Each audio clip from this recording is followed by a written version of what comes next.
আপনি যত গুনাহ করবেন তত বেশি নেক আমল থেকে, ইবাদত থেকে, বন্দেগী থেকে আপনি বঞ্চিত হতে থাকবেন। আপনাকে ইবাদত করার সুযোগ দেওয়া হবে না। কিসের কারণে? গুনার কারণে। এই জন্য এক ব্যক্তি আমিরুল মুমিনিন, খলিফাতুল মুসলিমিন, আসাদুল্লাহিল গালিব, বাবু মদিনাতুল ইলম, সাইয়েদনা মাওলা আলী মুশকিল কুশা হায়দার কাররার রাদিয়াল্লাহু তাআলা আনহুর দরবারে আরজ করছে যে হুজুর, আমি অনেক চেষ্টা করি ফজর নামাজে আমি উঠতে পারি না, ফজর নামাজে আমি হাজির হতে পারি না। তখন মাওলা আলী রাদিয়াল্লাহু তাআলা বললেন, গুনাহ ছেড়ে দাও। গুনাহ কি ছেড়ে দাও? সারাদিন যে গুনাহগুলো করো এই গুনাহই তোমাকে নামাজে হাজির হতে দেয় না, এটাই তোমাদেরকে নামাজে বাধা দেয়, এটার কারণে তুমি ফজর নামাজে অংশগ্রহণ করতে পারো না। নাউজুবিল্লাহ। এই জন্য আমাদেরকে কি করতে হবে? গুনাহ ছাড়তে হবে।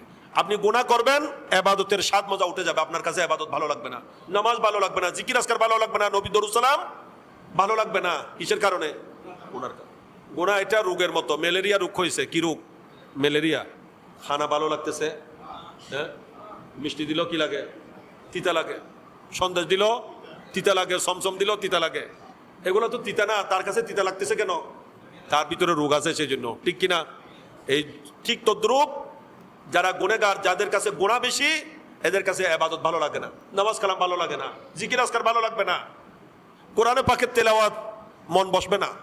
মসজিদে এসে ছটপট করে এরকম কিছু মানুষ আছে না? এমনি তো আসে না, পুরা সপ্তাহে তো আসে না, জুমাবার একদিন আসলেও আসবে, তাও আবার কি অস্থির আসছে, হয়তো সবার লাস্টে যাওয়ার চিন্তা, সবার আগে, সবার ফার্স্টে, ঠিক কিনা? কোনো হুজুর দেরি করে ফেলতেছে কিনা বারবার করে দেখবে। মানুষের কাছে টাইমের গুরুত্ব বাড়ে কোথায়? মসজিদে। বলেন না কোথায়? মসজিদে টাইমের গুরুত্ব। একবার হুজুরের দিকে দেখবে, একবার গরির দিকে দেখবে, হ্যাঁ, গরিব চিরে আমারটা কোনো বেশ ব্যতিক্রম নেই, কোনো আবার গরিব মসজিদেরটা কোনো কম চলতেছে নি, কোনো হিসাব করবে। দেরি কেন হয়ে যাচ্ছে? হয়তো 2 রাকাত কোনো মতো পড়ছে, তারপর পালিয়ে গেছে, আর নাই। আল্লাহর দরবারে দোয়া ফরিয়াদ করবে, এই সময় নাই। এই বন্দা খবরে যাওয়ার পর থেকে কান্নাকাটি করবে, ওখানে ফরিয়াদ করতে থাকবে, কিন্তু সেই ফরিয়াদ কোনো কাজে আসবে না, কোনো লাভ দেবে না।